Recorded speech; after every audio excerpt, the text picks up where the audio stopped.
Audie some questions about Conor McGregor and Tony Ferguson. While you 2 finish your minutes. nuts. While I eat these, interview him, get the juiciness out of him. Yeah.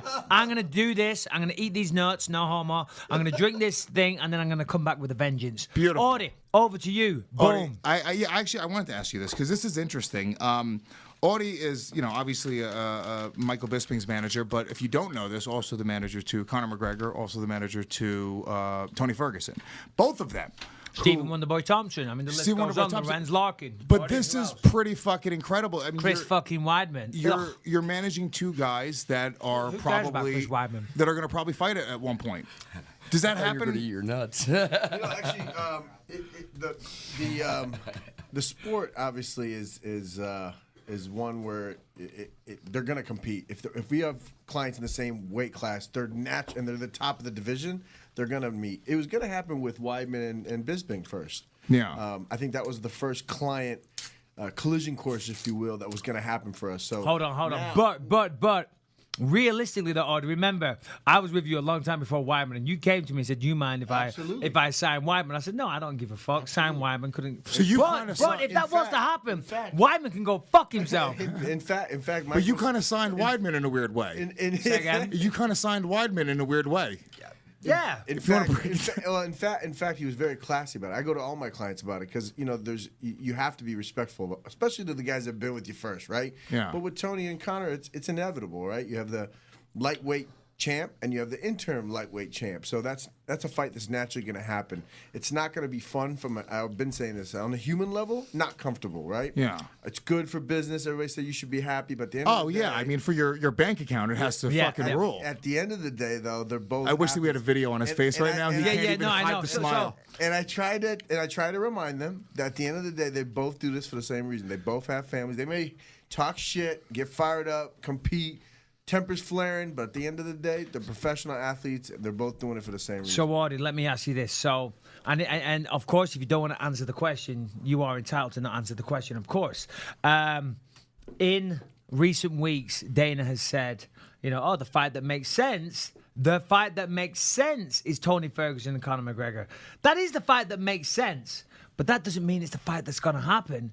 Right. Well, absolutely. Of course, we're talking about Nate Diaz. And so can you say which way or not this is trending? No, I can't say that. Yeah. So it's Nate Diaz. But so it's Nate Diaz. I wouldn't do that. But at the end Blink of the day, twice if it's Nate Diaz. Here's what I'll tell you. Here's what I will tell you. Tony earned the shot at the belt. He won the interim lightweight title. Conor doesn't shy away from a challenge.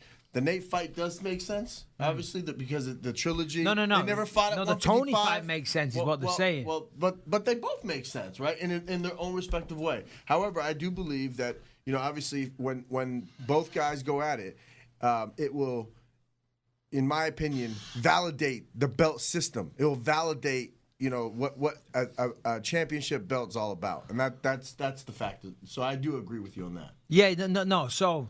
But do you think, I mean, of course, Dana wants to make the biggest fights, and I think, no disrespect to Tony. Tony's an amazing fighter, and I've always thought that. But the big money fight really is Diaz 3, I think Conor, and I've said this as well, I think Conor's next fight, whoever it is big. Why would somebody who's a champion not take the fight that's the interim belt?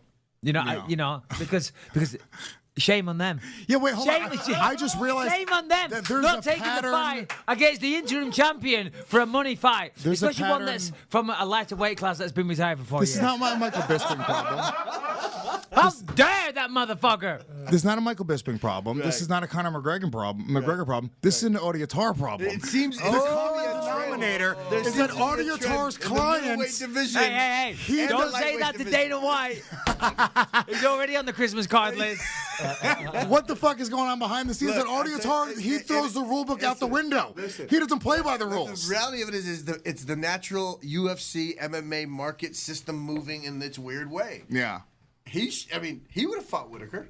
Of course. Everybody thinks he's ducking everybody. It's funny the way shit works out. And then I accepted the fight against Whitaker and Romero. And why would he not take a GSP super fight? If Whitaker's hurt, why would he not take a GSP super fight? Of course. Right? All the fans want to see it.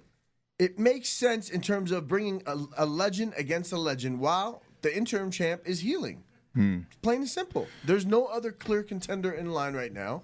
So at the end of the day, I think there's a lot of naysayers out there, but all of them will still tune in. I have a question for you. Dana White came out and said that Conor and Floyd broke the pay-per-view record. What's going on with that? Because at first they said that he didn't. We did, and that's what upset me. I think UFC on Fox reported that we came in second, which was not true. And I don't have the exact numbers in front of me, but I do remember May 6.7, I believe, was. But May packed it in the mid to high fours. And domestically, they were in the low fours. We beat them domestically, and we shattered them internationally. I mean, internationally, we did numbers that nobody ever did, and we also shattered the illegal streaming records. All right, okay. Listen, I've eaten my nuts. Okay, so I'm back. All right, and I just want to say, listen. That really we all love Conor McGregor, but we're not talking about him for the next fucking hour. I want to what a psychopath Michael Bisping is. He literally wanted us to stop the conversation the second he finished his bag of nuts. No, because you're going down an avenue which I'm sick of talking about. Do you know what I mean? Ooh, let's all swing up Conor's nuts. This is new news. This is my podcast. Let's talk about my